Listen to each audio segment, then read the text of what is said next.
말씀지기 청주대학교 사역을 하고 있는 김수영 간사입니다. 우리는 일상에서 수많은 우연을 마주칩니다. 때로는 우연처럼 일어난 일들이 돌아보니 마치 미리 계획되어 있었던 일들처럼 하나의 사건으로 완성되는 경우도 있습니다. 오늘은 사울과 사무엘이 만나게 되는 과정을 통해 우리의 인생을 우연이 아닌 섭리로 이끌어 가시는 하나님과 하나님 나라의 스토리를 함께 만나봅시다.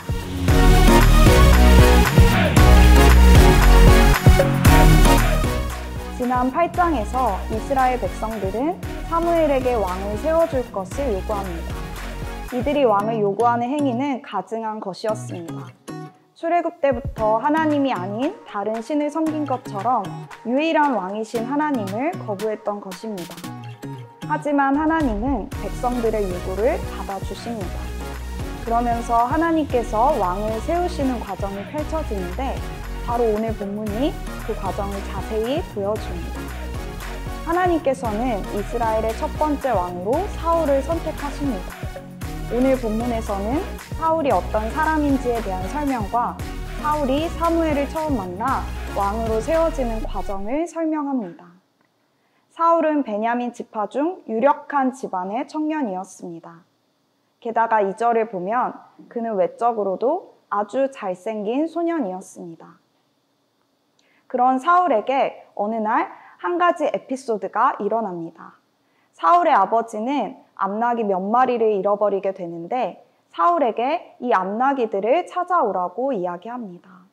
사울은 에브라임 산간지역과 살리사 지방 그리고 사알림까지 열심히 찾아다니지만 결국 찾지 못합니다. 그러다가 숲 지방까지 다다르게 되는데 너무 먼 길을 오게 된 사울은 아버지께서 걱정하실 것이 염려돼 종에게 돌아가자고 합니다. 하지만 이때 종이 갑자기 뜻밖의 제안을 하게 되는데 바로 하나님의 사람 사무엘을 찾아가 보자는 것입니다. 사울은 종의 말을 듣고 사무엘을 찾아가게 됩니다. 그리고 이 모든 만남의 과정에 하나님이 개입하십니다. 하나님은 사울이 오기 전날 사무엘에게 직접 말씀하셔서 이 만남을 준비하십니다. 내일 사울이 찾아올 것을 미리 알려주시면서 그를 기름 부어 이스라엘의 왕으로 세우라고 말씀하십니다. 그리고 정말 하나님의 말씀대로 사울이 사무엘을 찾아왔을 때 하나님은 저 사람이 내가 말했던 사람이고 이스라엘 백성을 다스릴 것이란 사실을 다시 한번 명확히 말씀하십니다. 마치 하나님은 처음부터 사울에게 일어날 에피소드와 그 여정을 다 예상하셨던 것처럼 그리고 사무엘과의 만남을 모두 준비하신 것처럼 모든 것을 짜맞추어 가십니다. 사울은 그저 아버지의 잃어버린 암나귀를 찾아 나섰다가 갑작스러운 종의 제안에 우연히 사무엘을 찾아오게 된 것이지만 하나님은 이 과정과 만남을 사용하십니다. 모든 것이 우연처럼 보이지만 실상 우연이 아니었던 것입니다. 사울이 어느 날 겪게 된 이 에피소드와 그 속에서 일어난 모든 대화와 과정, 만남 안에는 하나님의 뜻이 있었습니다. 하나님의 보이지 않는 손이 이 모든 과정을 이끌고 계셨던 것입니다. 하나님이 이 상황을 주도하고 계신다는 사실을 전혀 알지 못했던 사울에게 이 사건은 그저 우연처럼 여겨졌을 것입니다. 그러나 말씀을 통해 하나님의 일하심을 보게 된 우리는 이 모든 과정이 결코 우연이 아님을 알 수 있습니다. 하나님은 이렇게 결코 우연이 아닌 철저한 계획과 인도하심으로 사울과 사무엘의 만남을 주도하셨습니다.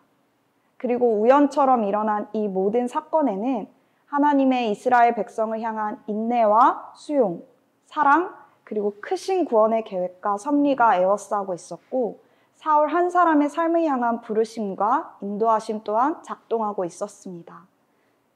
여러분의 일상 속에서 어떤 에피소드를 경험하고 계신가요?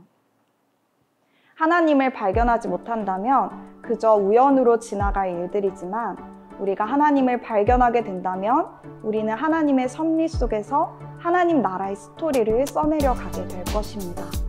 오늘 여러분의 일상적 만남과 대화 속에서 하나님의 뜻을 발견하고 그 뜻을 이뤄가기를 축복합니다. 여러분의 일상적인 만남과 대화가 하나님 나라의 작품이 될 것입니다. 샬롬.